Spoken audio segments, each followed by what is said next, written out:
স্বাগতম, শুভ সকাল। Prime computer training centre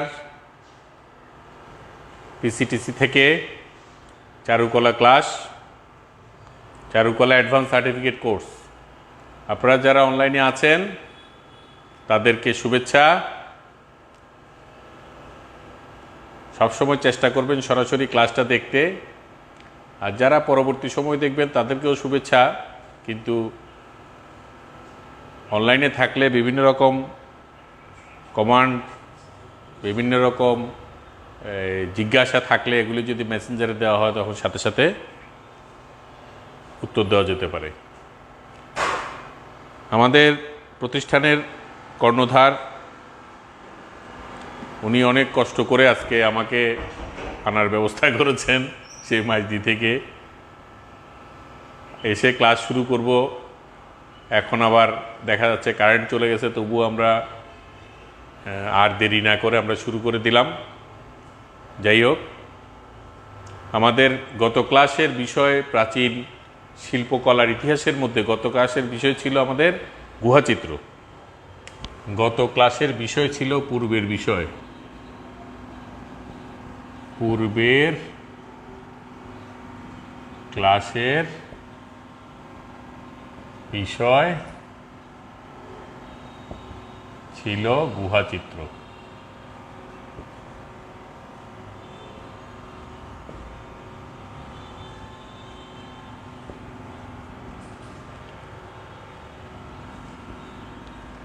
আজকের বিষয় হচ্ছে প্রাচীন শিল্পকলার ইতিহাসের মধ্যে আমরা যে আমাদের কাছাকাছি যে সমস্ত সভ্যতাগুলো গুহাচিত্রের এইভাবে গুহাবাসী মানুষের দীর্ঘ লক্ষ বছর, হাজার বছর, কারণ আমরা গুহাচিত্রের যে সর্বশেষ নিদর্শনগুলি পেয়েছি এগুলি প্রায় 30 থেকে 40 হাজার বছর আগের আজকের। তাহলে এরপরের সময়গুলি কিভাবে গিয়েছে? এরপরের সময়গুলি এইভাবে মানুষ একটা সভ্যতার দ্বার প্রান্তে এসে নিজেদেরকে স্থায়ী যাযাবর জীবনযাপন ফেলে নিজেদেরকে স্থায়ীভাবে একটা জায়গায় প্রতিষ্ঠিত করে বসবাস করার চেষ্টা শুরু করেছে। আমি গত ক্লাসে বলেছিলাম গুহাবাসী মানুষরা পশুপালন শিখেছে। পশুপালন শেখাতে তারা পশু খাদ্যের, পাহাড়ে পর্বতের চাইতেও পশু খাদ্য হচ্ছে যেখানে সমুদ্রের মধ্যে এসে বিভিন্ন নদী এসে মিশে, নদীর মোহনা বা নদী পলিবাহিত এলাকা। এই জন্য আমাদের পৃথিবীতে প্রাচীন যে নগর সভ্যতাগুলি গড়ে উঠেছে এগুলি সবই নদীর দুপালে বা নদীর মোহনাতেই গড়ে উঠেছে। আপনারা জানেন, গত ক্লাসেও বলেছি যে আমাদের কাছের যেই সিন্ধু সভ্যতা সেটা সিন্ধু নদীর অববাহিকায়, তার আগে মেসোপটেমিয়া সভ্যতা সেটা হচ্ছে যে ইউফ্রেটিস টাইগ্রিস নদী, দজলা ফোরাত নদীর, এটা হচ্ছে বর্তমান ইরাক, ইরান, এখানে এই অববাহিকায় গড়ে উঠেছে। তারপরে সবচেয়ে বিখ্যাত হচ্ছে প্রাচীন নগর সভ্যতা হচ্ছে মিশরীয় সভ্যতা। এই মিশরীয় সভ্যতা আমরা পিরামিডের জন্য বিভিন্ন রকম তাদের এই যেই বিজ্ঞানে তাদের অবদান, এই সমস্ত কারণে এই মিশরীয় সভ্যতার কথা আমরা মনে রাখি। এটাও একটা বিরাট নগর সভ্যতা, বিভিন্ন কারণে ধ্বংস হয়ে যায়। ধ্বংস একদম পুরোপুরি হয়নি। আমাদের এখানে যেরকম ব্যাবিলনীয় সভ্যতা বা আমাদের যে সবচেয়ে বেশি আমাদের কাছে সিন্ধু সভ্যতা যেভাবে ধ্বংস হয়েছে, কারণ এখানে পলিবাহিত এলাকায় গড়ে উঠেছে, হঠাৎ করে ওখানে বিভিন্ন কারণে প্লাবন দেখা দিয়েছে, সেই প্লাবন আর হয় নাই। পুরো সভ্যতাটাই প্রায় নদীর তলে পানির নিচে ছিল দীর্ঘদিন। এই পানির নিচে থাকতে থাকতে এখানে পলি জমতে জমতে এগুলি পলির নিচে পরে খনন কার্য করে এই সভ্যতাটা আবিষ্কৃত হয়েছে। এই সিন্ধু সভ্যতার আবিষ্কারের আগে আমরা মনে করতাম আর্যরা এসে, ইউরোপীয়রা এসে আমাদের দেশে সভ্যতা গড়ে তুলেছে। কিন্তু সিন্ধু সভ্যতা আবিষ্কারের পরে এই ধারণাটা আমাদের ভুল, মিথ্যা প্রমাণিত হয়েছে। বোঝা গেছে যে এখানকার স্থানীয় দ্রাবিড় জাতি তারা একটি সভ্যতা গড়ে তুলেছিল এবং এটা অনেক উন্নত ছিল। ইউরোপের অনেক দেশের এরা নগর পরিকল্পনা, যাই হোক এগুলি পরে আসবে। তো আজকে আমাদের পাঠের বিষয় হচ্ছে, আজকের পাঠের বিষয়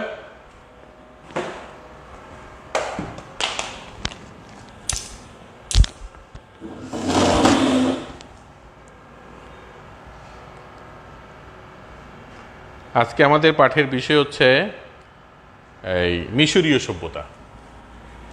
আমরা আজকে মিশরীয় সভ্যতা সম্পর্কে কিছুটা ধারণা নিব, কারণ এই আমরা যত সভ্যতায় পড়ি আমাদের উদ্দেশ্য হচ্ছে যে মানে ওখানে কিভাবে মানুষ সভ্য হয়েছে, বিজ্ঞানসম্মত, এগুলির সাথে রিলেটেড হচ্ছে তার শিল্পকলা।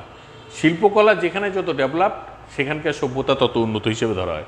আজকের দিনেও আমরা পৃথিবীর মানচিত্রে আমাদের দেশ কোনো কিছুতে হয়তো পরিচিত না, কিন্তু পেইন্টার হিসেবে জয়নুল আবেদিনের নাম, এস এম সুলতানের নাম, কামরুল হাসানের নাম এগুলি যখন আসে তখন বাংলাদেশের সুনামটা, খেলাধুলা, বিভিন্ন কারণে এই সমস্ত সাংস্কৃতিক কর্মকাণ্ড, এই জিনিসগুলি মানুষের কাছে মানুষকে পরিচিত করে।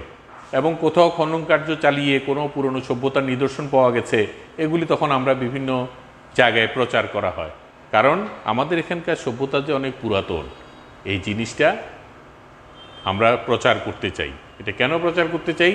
কারণ এই জিনিসটা হচ্ছে মানুষের মানে সভ্যতার মাপকাঠিটা, এই সভ্যতা আবিষ্কারের পর আমরা নিজেদেরকে বিশ্বের কাছে পরিচিত করি যে আমরা অনেক আগে থেকে বংশধরের, আমরা বংশ পরিচয়ের কথা বলি না, ঠিক এই জিনিসটাই, একই জিনিস।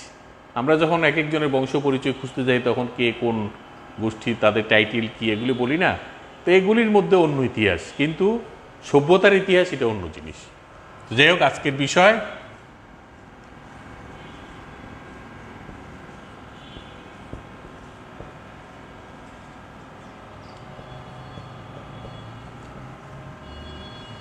মিশরীয়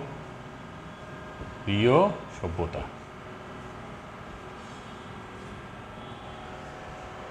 আমরা একদম প্রাচীন গুহা চিত্র থেকে বেরোই এখন নগর সভ্যতার দিকে চলে এসেছি, কারণ আমরা তখনই বুঝেছি যে এই সভ্যতাগুলি গড়ে উঠেছে, পরবর্তী মানুষ স্থায়ীভাবে এই সমস্ত সমতল জায়গায় বসবাস করা শুরু করেছে এবং তারা বিভিন্ন জায়গায় বিভিন্ন সভ্যতা গড়ে তুলেছে।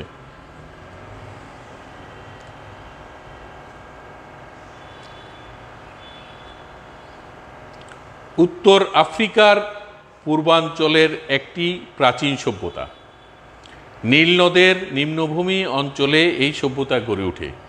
বর্তমানে অঞ্চলটি মিশর রাষ্ট্রে অধিগত। এটা এখন মিশর, এখনও আগের নামটা এরকমই আছে, এই জন্য মিশরীয় সভ্যতা হল।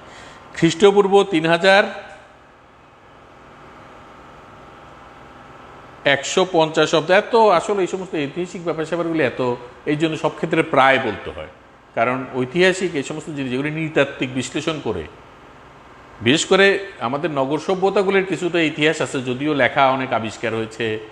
মিশরীয় সভ্যতাতে কি কি ধরনের সমাজ ব্যবস্থা ছিল, তাদের এই ছবি, তাদের এই বানানো জিনিসপত্র দেখে, তাদের স্থাপত্য দেখে আমরা বুঝতে পারি যে ওখানকার সভ্যতাটা কতটুকু উন্নত ছিল। এই জন্য এগুলি প্রায় বলতে হয়। এই জন্য 3150 অব্দ নাগাদ প্রথম ফারাওয়ের অধীনে এই সভ্যতা সুসংহত লাভ করে, মানে এটা একটা শক্তিশালী সভ্যতা হিসেবে গড়ে ওঠে।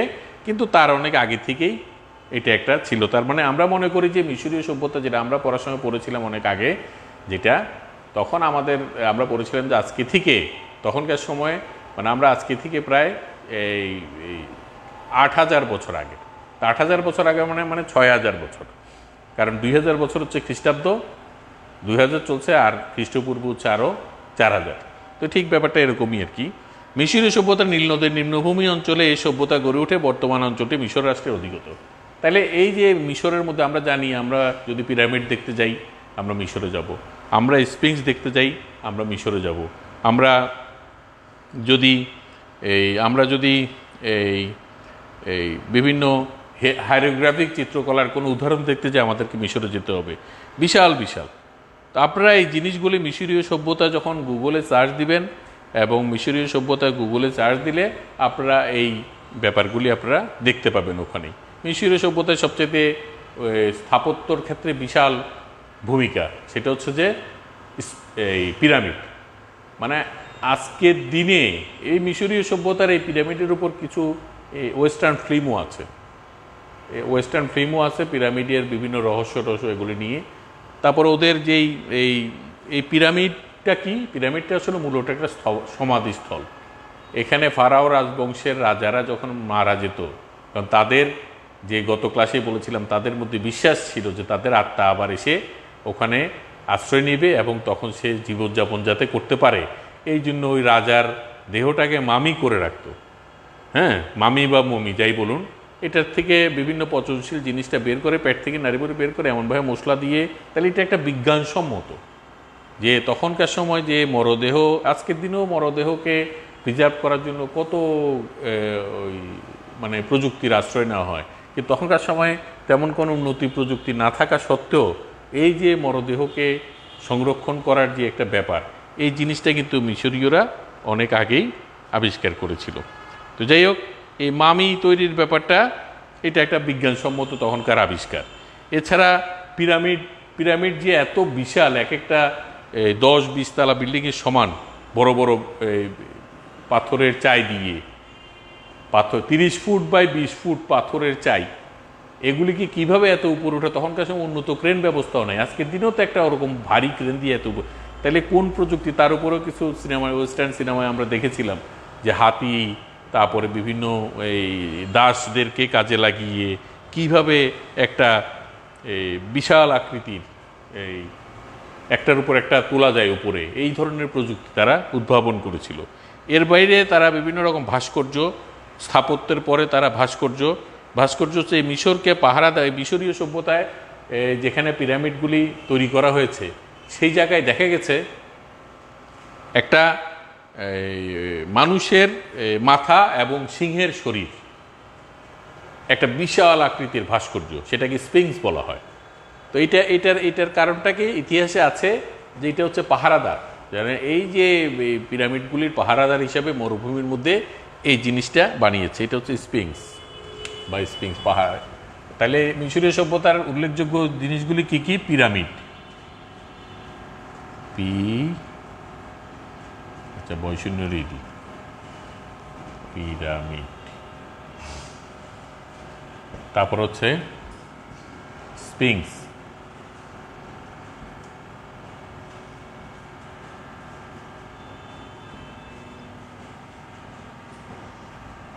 স্পিংস বা স্ফিংস, ফ দিয়েও করা যায়, কোনটা ছয় ফ, স্ফিংসও হয়। দেও এটা আপনারা দেখে নেবেন। এটা ধন্যবাদ, কারেন্ট চলে আসছে, যাই হোক আমাদের একটু সুবিধা হবে এখন, এতক্ষণ খুব গরমের মধ্যে ক্লাস নিচ্ছিলাম। তো যাই হোক, কারণ ক্লাস তো আর বন্ধ রাখা যায় না। এই জিনিসটা আমরা দেখেছি যে স্পিংস, যে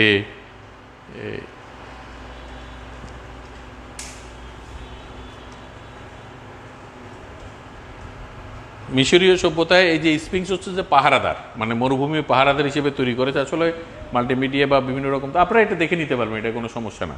যেমন এই যে ছবি, একটু ছবি দেখুন, এই যে স্পিংস, তারপর হচ্ছে যে পিরামিডের ভিতরে ঢুকার যে প্রবেশদ্বার, এটা হচ্ছে হ্যারোগ্রাফিক চিত্রকলা। এই জিনিসগুলি আপনারা এগুলো ইন্টারনেট থেকে আপনারা দেখবেন হ্যারোগ্রাফিক। তারপর আরেকটা হচ্ছে যে তারা বড় বড় ভাস্কর্য, পাহাড় কেটে পাথর কেটে এই যে বিরাট ভাস্কর্য তারা তৈরি করতে পারত, এটা একটা বিশাল ব্যাপার, এটাও একটা বিশাল দিক।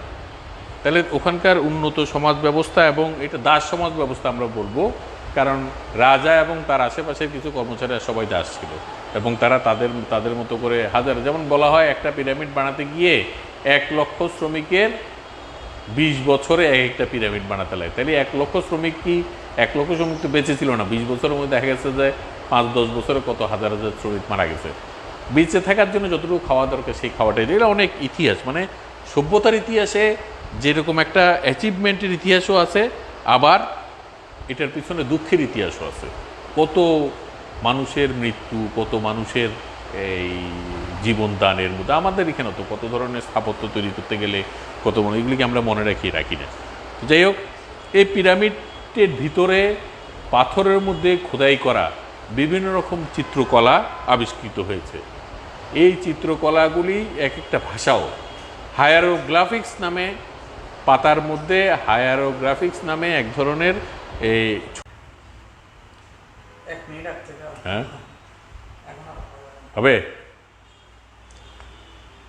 এই হায়ারোগ্রাফিক চিত্রকলার মধ্যে যে যেমন চিত্রকলাও হচ্ছে, আবার পেপিরাস গাছের পাতার মধ্যে রেখে চিত্র করা হায়ারোগ্রাফিক্স।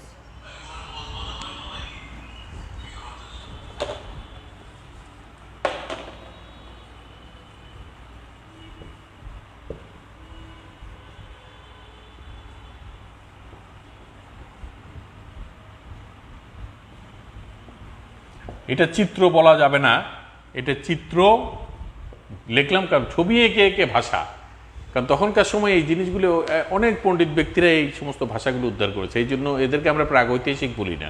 আমরা গুহা চিত্রের যে ব্যাপারগুলি সেগুলো হচ্ছে প্রাগৈতিহাসিক, কারণ তখনও লিখিত কোনো কিছু ডকুমেন্ট পাওয়া যায়নি, ওখানে প্রাপ্ত জিনিসপত্র দিয়ে সেই লেখাটা সেই ইতিহাসটা রচিত হয়েছে। এই জন্য এটাকে বলা হচ্ছে ইতিহাস রচনার আগে যা কিছু নিদর্শন সেটা হচ্ছে প্রাগৈতিহাসিক যুগ, ওগুলি ছিল প্রাগৈতিহাসিক যুগ। এরপরে যখন নগর সভ্যতা হয়েছে সেটা হচ্ছে ঐতিহাসিক যুগ, কারণ আমরা মিশরীয় সভ্যতায় যে সমস্ত ইগুলি পাই, এই নিদর্শনগুলি পাই, সেগুলি বিচার বিশ্লেষণ করে এই জিনিসটা আমরা পাই। এই হায়ারোগ্রাফিক চিত্রকলা ছাড়াও এছাড়া তারা কি করত, যে মমি তৈরি করার জন্য তারা মমিকে সংরক্ষণ করা এক ধরনের পাথরের বাক্স ব্যবহার করত, এর মধ্যে মমিটাকে রেখে তারা পাথরের বাক্সটা বন্ধ করে দিত, একদম স্থায়ীভাবে বন্ধ করে দিত। এটাকে আমরা বলতে এটাও একটা বিজ্ঞানসম্মত ব্যাপার।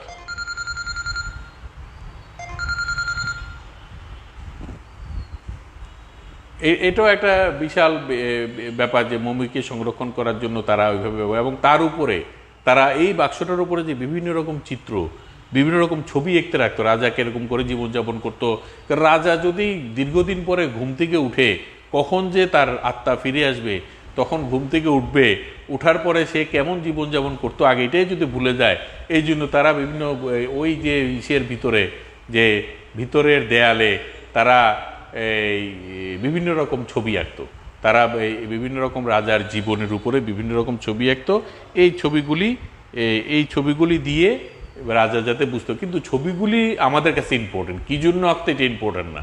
মানে এখনও দেখা যাচ্ছে মিশরীয় ধারার চিত্রকলা অনেক আধুনিক, অনেক এখন যে আধুনিক চিত্রকলায় বলে যে একদম বিভিন্ন ডাইমেনশন দিয়ে আঁকা টাকা, আমরা এগুলি আমাদের আপনারা জানার দরকার, কিন্তু আমাদের স্কুল লাইফের ছাত্রদের এগুলি জানার কোনো ব্যাপার নেই।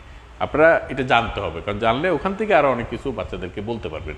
তো যাই হোক, এই মিশরীয় চিত্রকলা এটা বিশ্ববিখ্যাত চিত্রকলা, কারণ ওখানে যেই রঙের ব্যবহার, ওখানে যে ড্রয়িং, ওখানে যে উপস্থাপন, এগুলি আজকের দিন মিশরীয় ভাবধারায় ছবি আঁকলে আজকেও এটাকে আধুনিক ছবি বলে। কোনো বিখ্যাত আর্টিস্ট যদি মিশরীয় ভাবধারায় ছবি আঁকে সেটাকে অনেকটা আধুনিক চিত্রকলা বলে। আমাদের এশিয়াতে অজন্তা, ইলোরা গুহা আছে, এগুলি পরে আসবে আমাদের, যখন আমরা আমাদের প্রাচ্য ইতিহাস যখন পড়বো। আপনাদের ফার্স্ট সেমিস্টারের মধ্যে সেটা নাও থাকতে পারে, যে প্রাচ্য শিল্পকলার ইতিহাস সেটা নাও থাকতে পারে। তো যাই হোক, এরপরে আমরা যাচ্ছি এই নিদর্শনগুলির মধ্যে। তাহলে কি গেল, আমাদের মিশরীয় সভ্যতা গেল। মিশরীয় সভ্যতার শ্রেষ্ঠ নিদর্শন হলো অসংখ্য পিরামিড আমরা ইসের মধ্যে, মরুভূমির মধ্যে পেয়েছি। পিরামিডগুলি ছিল সুন্দর এবং বিশাল আকারের।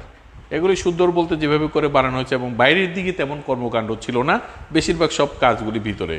দেবতা আমানের উপাসনার ক্ষেত্রে নির্মিত মন্দির, আবু সিম্বলের, মিশরের একটা বিখ্যাত মন্দির আবু সিম্বল, মিশরের অপরে উল্লেখযোগ্য স্থাপত্যকৃতি। মানে এগুলি স্থাপত্য তো আমাদের শিল্পকলার মধ্যে পড়ে, এটা একটা বিশাল। স্পিংসের মূর্তি এবং বিভিন্ন ফারাও কৃতদাস শ্রমিকদের এবং মিশরীয় ভাস্কর্য উল্লেখযোগ্য দৃষ্টান্ত। যাই হোক, তাহলে আমরা দেখেছি যে ওখানে যারা ছবি এঁকেছে, যখন রাজা বা তার কাছাকাছি উচ্চ বংশীয়দের ছবি যখন আঁকতো, তখন দেখা যেত যে তারা একটু অনুজ্জ্বল রং দিয়ে আঁকতো। কিন্তু যখনই দেখা যেত যে কোনো শ্রমিক বা কোনো দাস শ্রেণীর লোকের ছবি আঁকতো, তখন দেখা যেত ওইখানে একটা একটা অনুজ্জ্বল রং ব্যবহার করেছে। এই ধরনের ব্যাপারগুলি আমরা মিশরীয় সভ্যতাতে দেখেছি।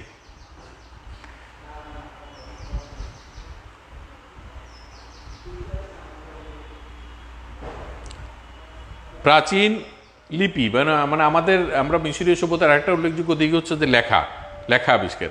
প্রাচীন মিশরের মানুষ বিভিন্ন চিত্রযুক্ত অক্ষরের সাহায্যে নিজেদের মনের কথা লিখে রাখত। এই লিপি হচ্ছে হায়ারোগ্রাফিক্স লিপি নামে পরিচিত। তারা এই লিপির সাহায্যে নলখরার কলম, মানে যে ধরনের কলমের কথা বলা হচ্ছে, যে ভিতরে ঢুকিয়ে বা পাথরের মধ্যে খোদাই করে, এই ধরনের পেপিরাস গাছের পাতার উপরে বা পাথরের উপর লিখত, যখন যেটা দরকার। এক ধরনের নরুন জাতীয় কিছু ব্যবহার করে পাথরের মধ্যে খোদাই করেও করতো, আবার পেপিরাস গাছের পাতার মধ্যেও তারা করতো। আমাদের দেশে যেরকম তাল পাতার মধ্যে পুরাতন শত বছর আগের পুরানো পুঁথি পাওয়া যায়, ঠিক ওরা পেপিরাস গাছের পাতার মধ্যে এইভাবে তাদের ইতিহাসগুলি লিখে রাখতো। তো সেটাও একটা যেহেতু চিত্রকলার মধ্যে পড়ে, সেটাও যেহেতু ছবি এঁকে এঁকে তাদের লেখা, অক্ষরটা ছিল ছবি আঁকা, অক্ষর ছিল ছবি আঁকা।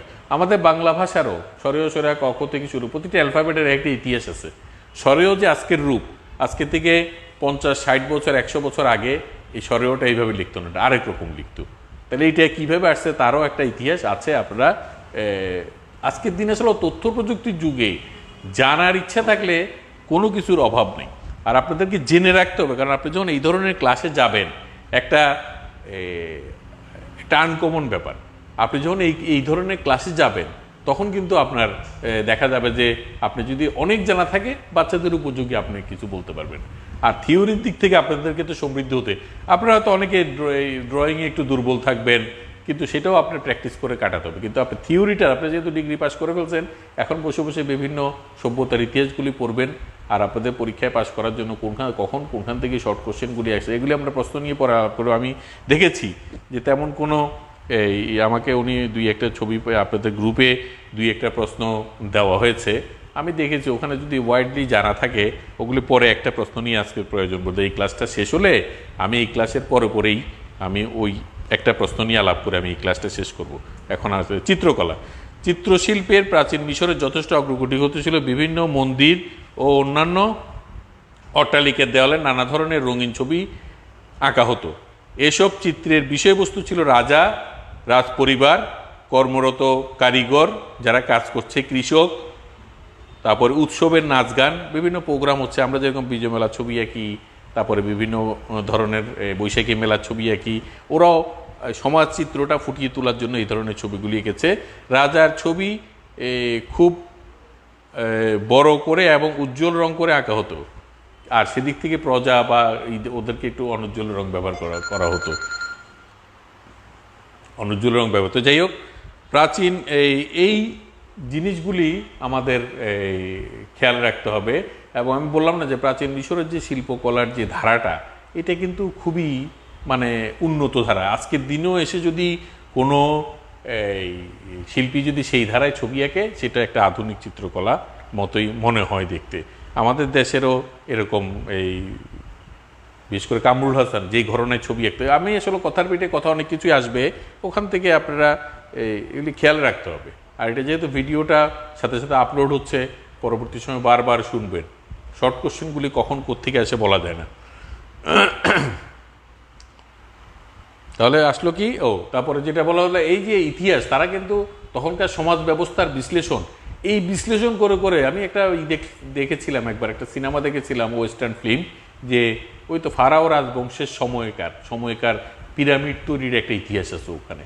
পরে অবশ্য এটা আবার কিভাবে ওই রাজবংশ ধ্বংসপ্রাপ্ত হয় সেটার একটা ইতিহাস আছে।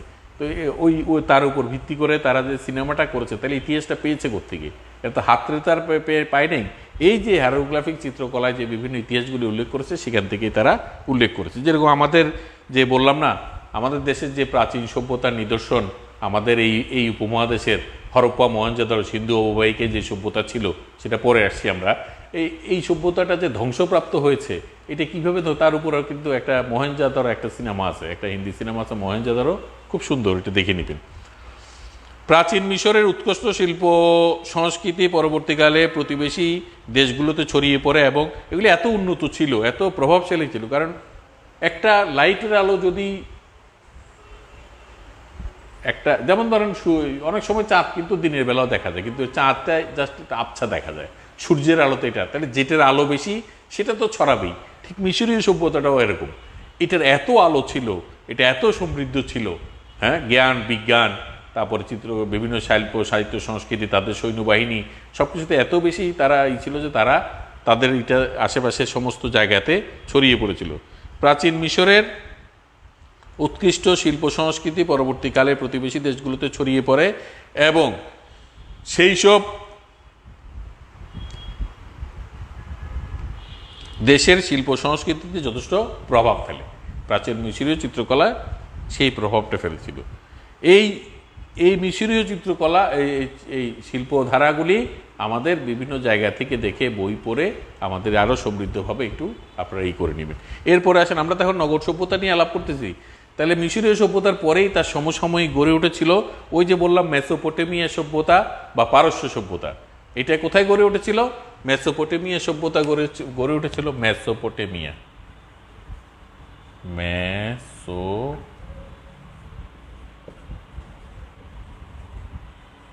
মেসোপটেমিয়া। এটা হচ্ছে ইউফ্রেটিস,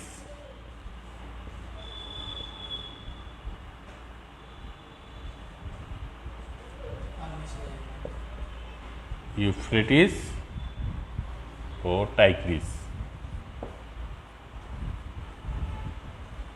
ইউফ্রেটিস ও টাইগ্রিস নদী, যেটাকে দজলা এবং ফোরাত নদী আপনারা বললে ওরা আঞ্চলিক ভাষায় নাম হচ্ছে দজলা ও ফোরাত। এটা অনেক কাহিনী আছে, তাই না?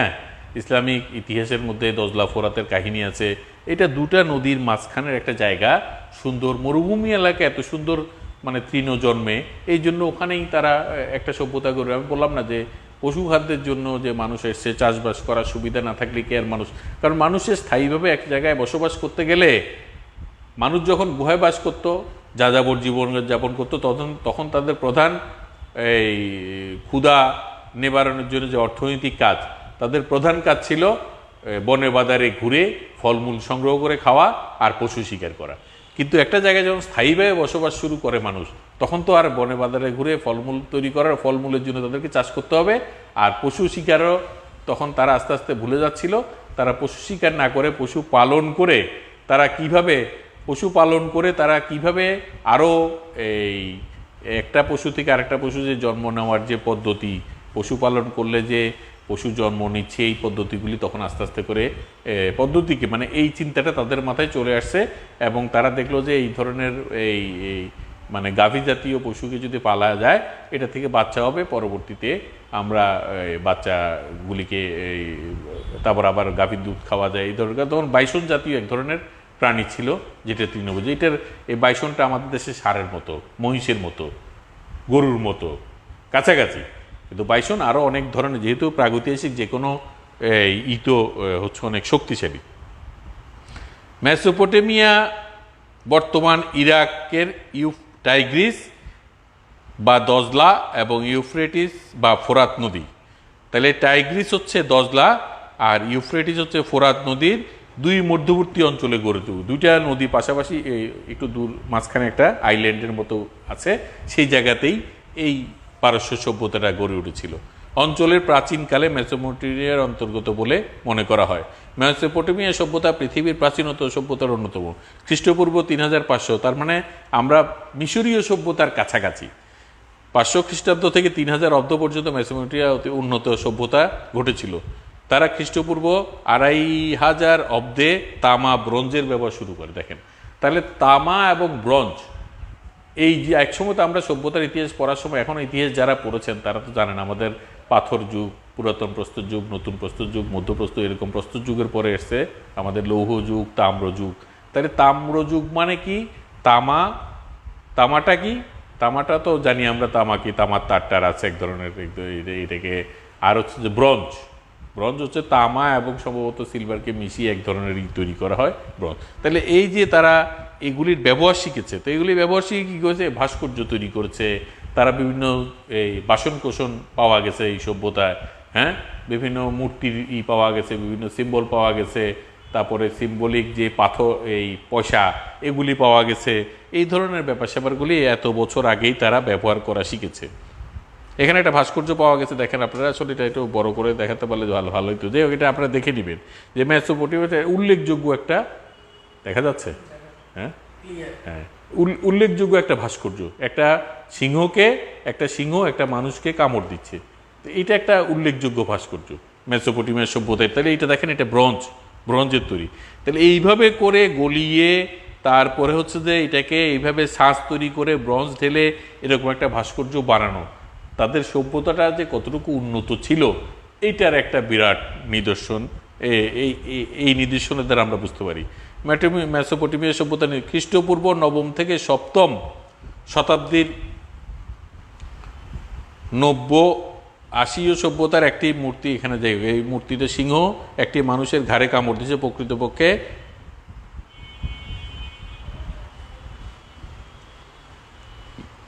লিখিত মত প্রকাশের মাধ্যমে, মানে এগুলি অনেক ধরনের কোনটা কি কোন সময়ের বা কি কোনটা পিক্টোগ্রাফি তাদের লিখিত মত প্রকাশের প্রধান মাধ্যম ছিল, এইভাবে করে করছে। এরপরে আসেন আমরা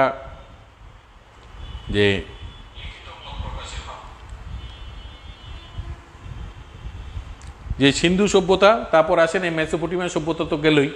এই মেসোপটেমিয়া আমরা কিন্তু আজকে সভ্যতার ইতিহাসগুলি কিন্তু প্রায় সংক্ষিপ্ত করে ফেলবো, কারণ আপনাদের মূল এগুলি কিন্তু আপনারা পুরো জানতে পারবেন।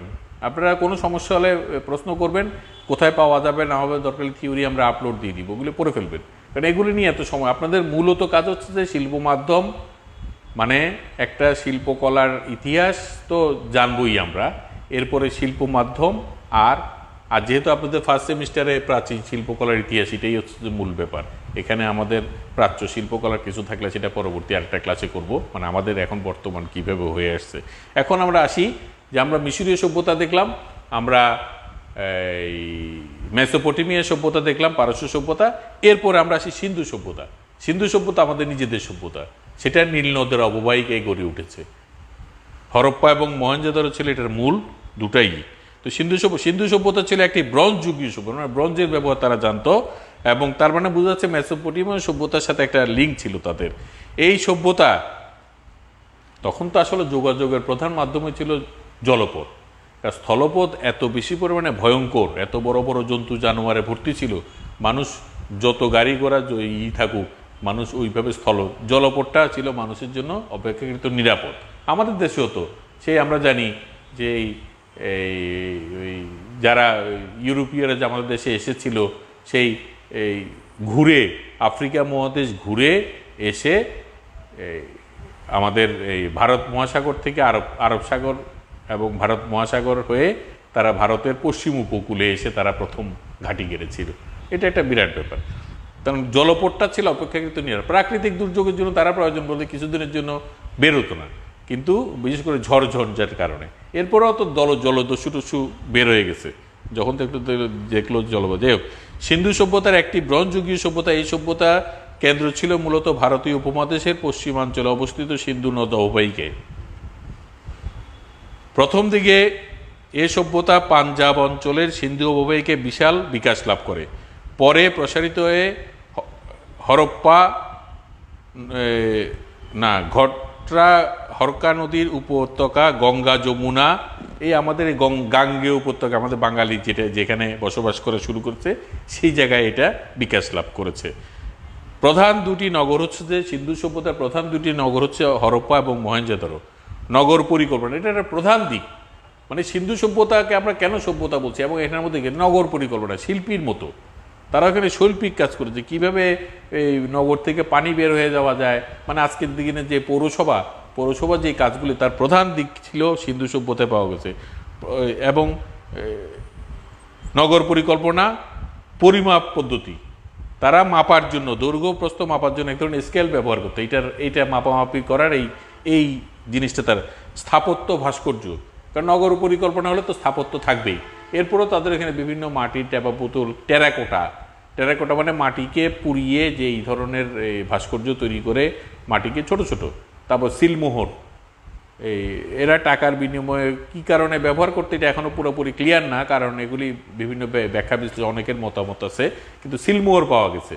বিভিন্ন জন্তু জানোয়ারের ছবি দেওয়া, কোনো মানুষের মুখ দেওয়া, বিভিন্ন রকম শিল্প। এখন অনেক ঐতিহাসিকরা মনে করে এগুলো টাকার বিনিময়ে প্রথা, করিডোরের বিনিময়ে এই ধরনের করে আবিষ্কার করেছে যে বিনিময়ের জন্য। যাই হোক, স্থাপত্য ভাস্কর্য শিল্পজাত পণ্য তৈরি করতো তারা। আবার একটা জিনিস সিন্ধু সভ্যতা তারা বাণিজ্যিক উদ্দেশ্যে কিন্তু শিল্পজাত পণ্য তৈরি করতো। পুতুল, বিভিন্ন রকম পুতুল, এখন যে মেলায় যে বিভিন্ন রকম আমরা দেখি মাটির বিভিন্ন জিনিসপত্র ব্যবহার করতো, এই জিনিসগুলি কিন্তু একটা বিরাট উল্লেখযোগ্য দিক। তো যাই হোক, সিন্ধু সভ্যতায় এইভাবে করে তারা তৈরি করতো, মানে তারা বিক্রি করে পয়সা উপার্জনের জন্য বা বিনিময়ের মাধ্যমে অন্য কিছু করতো। এগুলো ক্রমাগত বন্যায় পলি জমে মাটির নিচে চাপা পড়ে এই সভ্যতাটা ধ্বংসপ্রাপ্ত হয়েছে।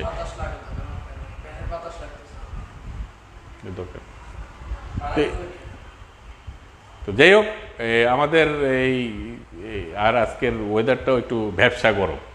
তো এই যাই হোক, আপনারা কীরকম অবস্থায় আছেন জানি না। এখন কতজন আছেন আপনারা অনলাইনে? 15-20 জন আছেন। ধন্যবাদ আপনাদেরকে। আর ভালো করেই করবেন, আর আপনারা লাইক কমেন্ট করেন, যাতে আপনারা পরবর্তী সময়ে জিনিসটা আর ওখানে কোনো প্রশ্ন থাকলে লিখে দিবেন। আমি প্রয়োজন বলতে বাসায় গিয়ে রাতেরবেলা বসে যখন আমি গ্রুপে ঢুকে যখন দেখব, তখন আপনাদেরকে এই সমস্ত প্রশ্নগুলির উত্তর দেওয়ার চেষ্টা করব। তো ক্রমাগত বন্যা হওয়ার পরে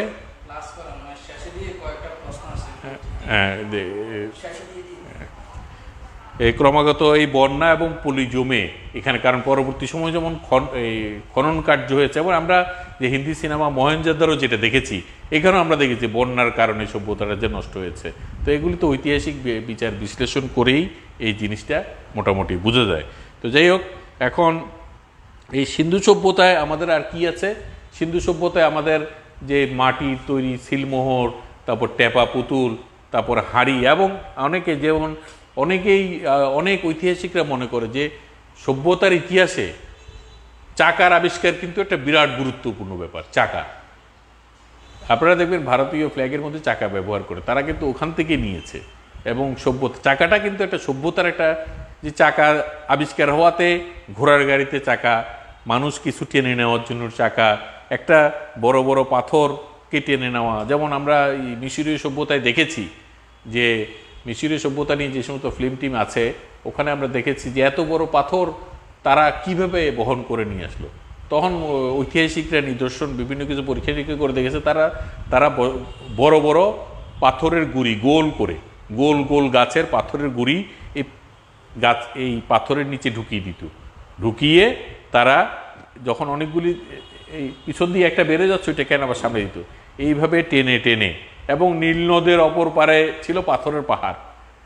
যেখানে পিরামিড গড়ে তোলা হয়েছে সেখানে কিন্তু তেমন কোনো পাথরের পাহাড় ছিল না, পাথরের পাহাড় ছিল নদীর অপর পারে। তাহলে এত বড় নীল নদ পার করে তাহলে তারা ভেলা বানানো, নৌকা বানানো, ভেলা বানানোর কৌশলও তারা বেশি, এই ভেলায় করে এনে টেনে এনে এটা করেছে। তখনও কিন্তু চাকা হয় না। তাহলে এই যে এখান থেকে, কারণ মিশরীয় সভ্যতার প্রভাব যেহেতু বিভিন্ন মেসোপটেমিয়া সভ্যতা, সিন্ধু সভ্যতায় ছিল, তাহলে আমরা এটাও ঐতিহাসিকরা মনে করেন যে চাকার আবির্ভাব ওইটার প্রভাবেই আমাদের দেশে চাকাটা আবিষ্কার হয়েছে। আমাদের এই উপমহাদেশেই চাকার আবিষ্কারটা প্রথম হয়েছে। চাকার আবিষ্কার হলেই তো আমরা বুঝতে পারি যে বিভিন্ন গাড়িতে চাকা, টেনে নিয়ে যাওয়ার জন্য চাকা, অনেক সুবিধা। চাকাটা যে কত কাজে লাগে এটা চিন্তা করা যায় না। মানে চাকা দিয়ে অনেক কিছু, অনেক মানে এই টেকনোলজি দিয়ে, চাকার টেকনোলজি দিয়ে অনেক আস্তে আস্তে করে ঘোরানো ব্যাপারটাকে আরও বড় বড় বেশি স্পিড তৈরি করার জন্য চাকাটা অনেক কাজে লাগে। তো যাই হোক, চাকা আবিষ্কার একটা সিন্ধু সভ্যতার উল্লেখযোগ্য নিদর্শন। এই জিনিসগুলি আপনারা, এবং তারা পোড়ামাটির শিল্প একটা উল্লেখযোগ্য নিদর্শন। এই জিনিসগুলি আপনারা একটু ভালো করে খেয়াল করে আগামী এতে পড়তে থাকবেন। এবং পরবর্তী সময়ে আমরা যে সমস্ত আগামী ক্লাসের বিষয়ে চারুকলায় ভাস্কর্য, ছাপচিত্র এবং শিল্প মাধ্যম উপকরণ, এই নিয়ে আমি একটু আগামী ক্লাসে ক্লাস নিব। এখন আপনাদের বোধহয় কিছু প্রশ্ন ছিল, একটু কাগজটা দেন, একটু বিগত ক্লাসের উপর ভিত্তি করে কি আপনাদের কিছু প্রশ্ন ছিল? সভ্যতা কাকে বলে এটা তো বলেছি, সভ্যতা কাকে বলে এটা তো, আর এটা কি সভ্যতা কত প্রকার, সভ্যতা কাকে বলে?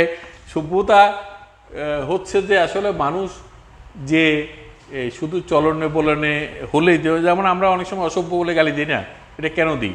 তার শার্ট প্যান্ট সব কিছুই পরা, কিন্তু আমরা বলি অসভ্য, মানে কি তার ভিতর কালচারটা ডেভেলপ করে নেই।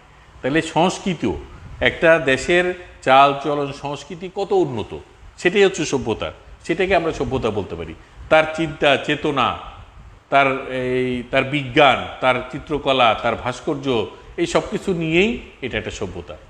সভ্যতা হচ্ছে সেটাই। এখানে যদি বলতেন যে সংস্কৃতি কাকে বলে, তাহলে কিন্তু একটা ব্যাপার ছিল। যেমন সংস্কৃতি কাকে বলে?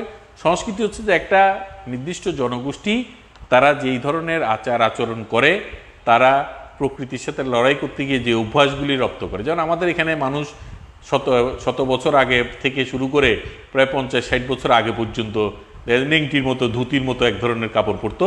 কারণ এইটা আমাদের দেশে এখানকার তুলা দিয়ে সুতা কেটে এরকম কাপড় বুনাতো, সেটাই তারা পরতে পারত।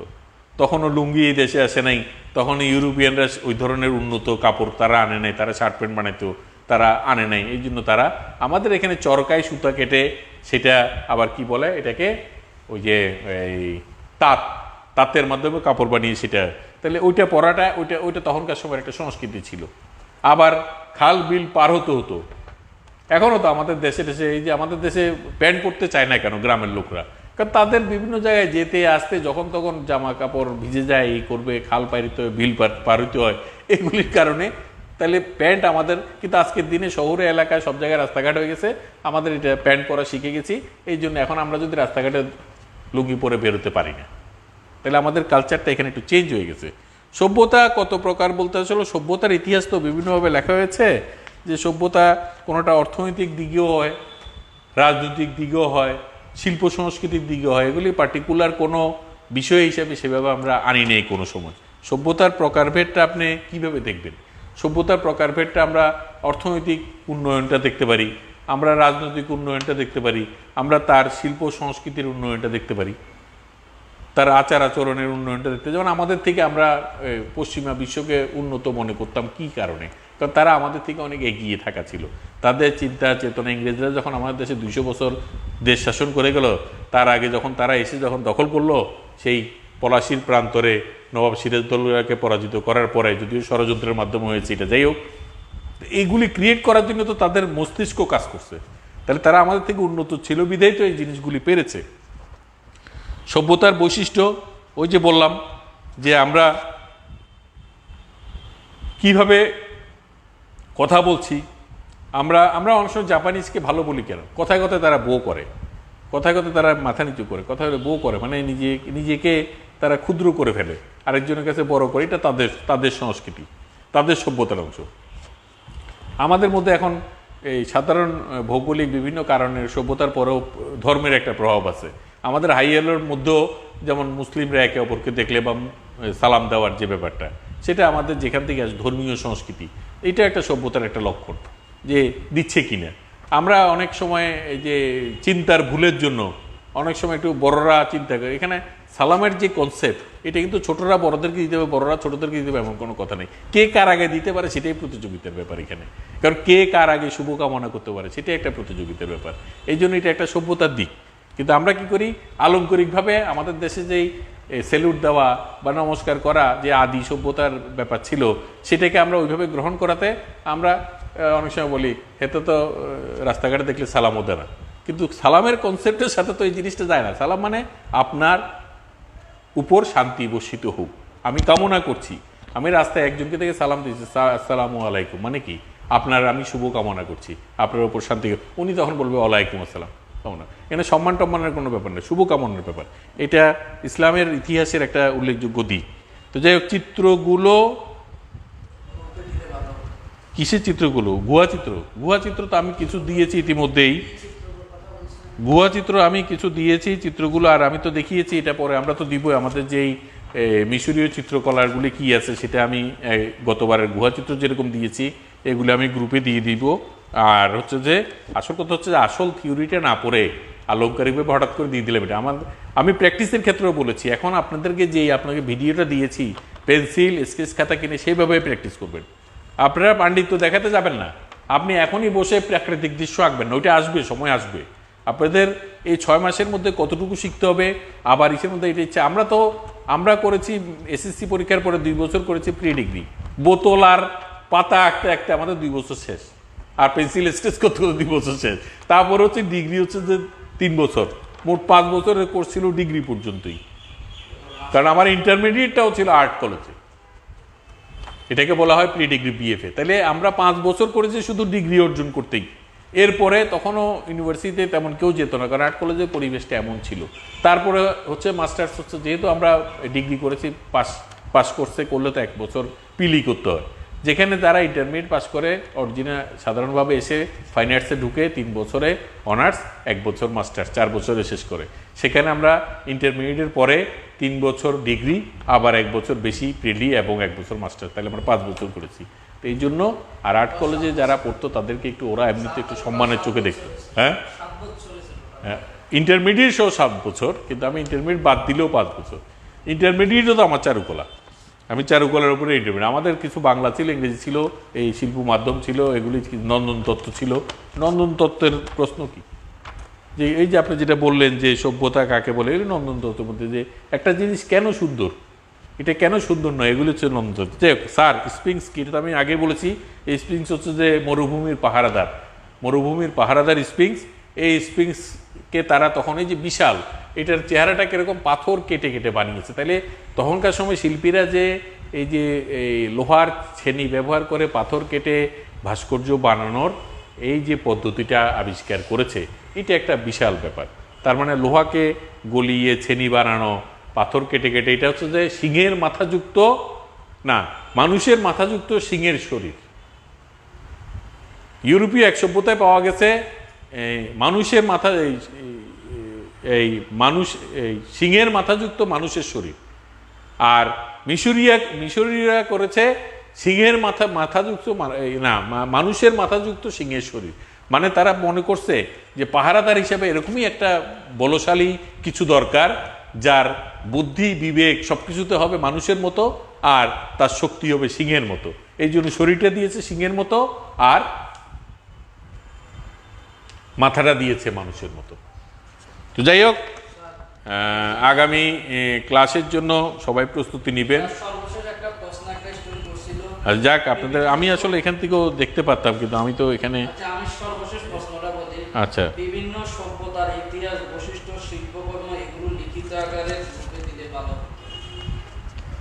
তো সেটা তো আপনার প্রতিষ্ঠানের পক্ষ থেকে দিবেন, তো অসুবিধা নেই। আমার কাছে পিডিএফ কপি একটা আছে, বিভিন্ন বা কোনো জায়গায় যদি পাওয়া যায় অনলাইনে করে সেটা দেওয়া যাবে, সমস্যা নেই। সভ্যতার ইতিহাসের উপর এগুলি অ্যাভেলেবেল, আমি বললাম না।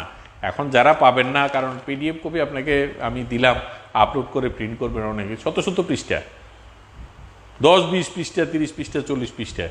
তো যাই হোক, এগুলি 50-60 পৃষ্ঠা। আপনারা তো, আর যেহেতু এটা যেহেতু আপনার এটা একটা প্রফেশনাল ডিগ্রি, আপনাকে অবশ্যই, এবং এটার একটা আউটপুট আছে, তো সুতরাং আপনাকে তো ইনভেস্ট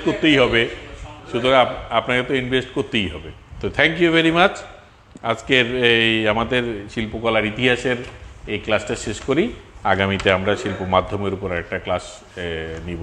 তো আগামী সপ্তাহের জন্য আবার আপনাদেরকে স্বাগত জানিয়ে, বা আগামীকাল তো অন্য বিষয়ের উপর হবে, কিন্তু এই হিস্ট্রি অফ আর্টের উপরে আগামী ক্লাসে হয়তো আর একটা ক্লাস নিব।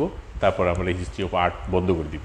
তারপর আমাদের শিল্প মাধ্যম চলতে থাকবে, এবং পাশাপাশি আমাদের কিছু এই চিত্রাঙ্কনের ব্যাপারে কীভাবে, এগুলো তো আমি এই ভিডিও আপলোড করলেও দেখা যায়, আর এখানে আপনাদের সামনে বসে আমি একটু ড্রয়িং করে দেখাবো, সমস্যা নেই। তারপর বিভিন্ন নমুনাগুলি দেখাবো, পেন্সিল 4B 6B ব্যবহার, পেন্সিলের ব্যবহার কীভাবে করতে হয় এবং পেন্সিল কীভাবে ধরতে হয়, তার উপর তো একটা ভিডিও দিয়েছি আপনাকে। ওইটাকে টোন বলে, এইভাবে যে আঁকা, এটাকে টোন করতে। যাই হোক, আগামী ক্লাসের জন্য আহ্বান জানিয়ে আপনাদের থেকে আমি বিদায় নিচ্ছি। ধন্যবাদ। ওকে।